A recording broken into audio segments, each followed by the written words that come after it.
Ya, pemirsa kita lanjutkan kembali perbincangan bersama dengan Ibu Harini Puspasari, Ketua Komite Tetap Perencanaan Infrastruktur dan Pembiayaan Pembangunan KADI Indonesia, kemudian juga bersama dengan Pak Rian Krianto, Ekonom dan juga Associate Faculty dari LPPI. Baik, dengan kondisi seperti saat ini berarti apa yang bisa kita cermati dan seberapa kuat akhirnya Pak Rian melihat terkait dengan resiliensi ekonomi Indonesia begitu ke depan dengan fundamental ekonomi yang seperti saat ini begitu. Eee, saya appreciate ya, Hmm, kalau nggak salah bulan akhir Mei ya, waktu itu Ibu Menteri Keuangan, Ibu Sri Mulyani merilis, paket stimulus, ada 5 seingat saya oke. ya. Baik untuk sektor transportasi, kemudian sektor apalagi, tarif tol, Ya, kemudian ada bantuan pangan dan sembako, serta bantuan untuk upah gitu ya, BUS itu yang akumulasi nominal rupiahnya itu kurang lebih 24,4 triliun, itu sebagai semacam insentif atau stimulus.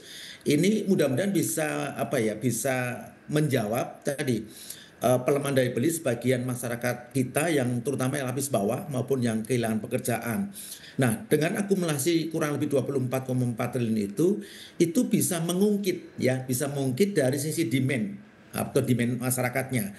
Nah, kalau demand-nya naik Mas Pras, harapannya tentu pelaku usaha, pengusaha, kemudian pabrik-pabrik, teman-teman Ibu Hardin itu bisa ini lebih lebih optimis untuk meningkatkan kapasitas produksinya. Nah, oke. kalau kapasitas produksinya naik, tentunya ekonomi kita menggeliat naik. Nah, memang itulah yang salah satu wujud fiscal policy yang sifatnya counter cyclical, di mana pemerintah hadir untuk membantu masyarakat lapis bawah yang kehilangan pekerjaan, yang tingkat apa upahnya di bawah UMR atau UMP itu untuk bisa punya space, punya ruang untuk konsumsi. Ya, nah dengan ruang konsumsi itulah kegiatan ekonomi di real sektor baik baik di segmen mikro, segmen kecil sampai menengah ke atas itu lalu bergerak Hmm. secara ekosistem.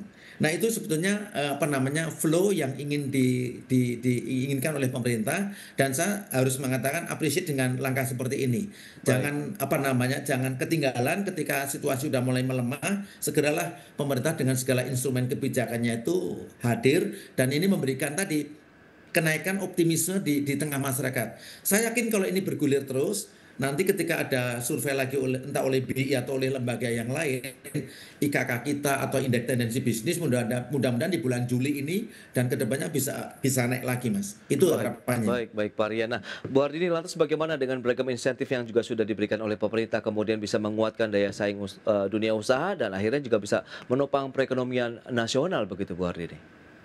Kalau kita bicara stimulus, ekonomi pemerintah ini memang kemarin itu kan sudah ada diskon tarif ya, Mas. Ini Hmm, terkait dengan, apa namanya, ada pemberian keringanan tarif listrik, subsidi, terus oke. transportasi gitu, terus, penyaluran bantuan sosial. Ya, Ini juga merupakan langkah strategis untuk menopang daya beli masyarakat di tengah ketidakpastian ekonomi ini. Namun kalau kita lihat efektivitasnya itu masih bersifat terbatas dan belum, menghasilkan pemulihan yang signifikan, Mas Pras. Karena ini berdasarkan dengan sejumlah indikator yang kita lihat dengan laporan yang ada. Nah, yang sudah terlihat stimulus stimulus tersebut, kita melihatnya satu, bagaimana menahan pelemahan, lebih dalam, stimulus seperti bansos, subsidi tarif ini, terbukti bisa membantu kelompok rentan karena biar kelompok rentan ini memiliki daya konsumsi minimum dan, di mana ini impact terhadap inflasi yang mana tetap terkendali dan, tidak jatuh secara tajam kalau kita lihat dari IKK ini, karena ini naiknya tipis sekali kalau dibandingkan dengan Mei, Juni sebelumnya. Nah, untuk menjaga stabilitas sosial dan psikologis, stimulus non tunai seperti diskon transportasi umum ini mempunyai, kontribusi yang positif banget persepsinya dari masyarakat, terutama nih para pengguna KRL ya, oke. Transjakarta, LRT, ini bisa membantu menekan beban harian, rumah tangga, terutama untuk yang berpenghasilan rendah. Nah ini juga, apa namanya, terkait dengan mengapa kok masih belum terasa efektif ya secara menyeluruh mengenai stimulus ini. Karena satu, skala dan targeting masih terbatas, banyak stimulus bersifat jangka pendek ini menyasar masih kepada kelompok tertentu, sehingga dampaknya terhadap permintaan nasional masih kecil. Nah, UMKM dan kelas menengah juga membutuhkan dukungan, tapi belum tersentuh juga secara merata.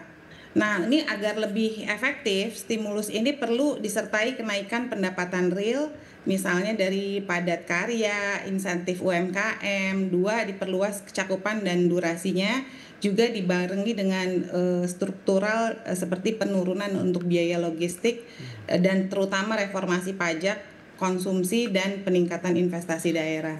Yang paling utama sih memang saat ini strategi yang tepat adalah strategi yang berorientasi kepada kebutuhan konsumen, efisien secara operasional, inklusif terhadap kelompok karena kelompok rentan ini merupakan kekuatan pasar yang sangat bergantung pada kekuatan konsumen. Yang utama adalah menggerakkan mencintai produk dalam negeri. Oke, itu dia, mencintai produk dalam negeri, kemudian juga dengan insentif yang diberikan sehingga lagi-lagi bisa menjadi penopang dan mendorong lah ya untuk daya beli masyarakat Indonesia ke depan, dan sehingga diharapkan nanti pertumbuhan ekonomi tetap terjaga di 5% paling tidak di tahun 2025 ini. Baik, Pak Rian, 2 hari ini terima kasih banyak atas informasi, update dan juga insight yang sudah diberikan kepada pemirsa pada hari ini. Selamat melanjutkan aktivitas Anda kembali. Salam sehat, sampai berjumpa kembali. Pak Rian, Bu Hardini, terima kasih. Baik, pemirsa, jam beranjak dari tempat Anda karena sesaat lagi kami masih akan kembali dengan tema menarik lainnya terkait dengan IEU CEPA, angin segar di tengah perang tarif global.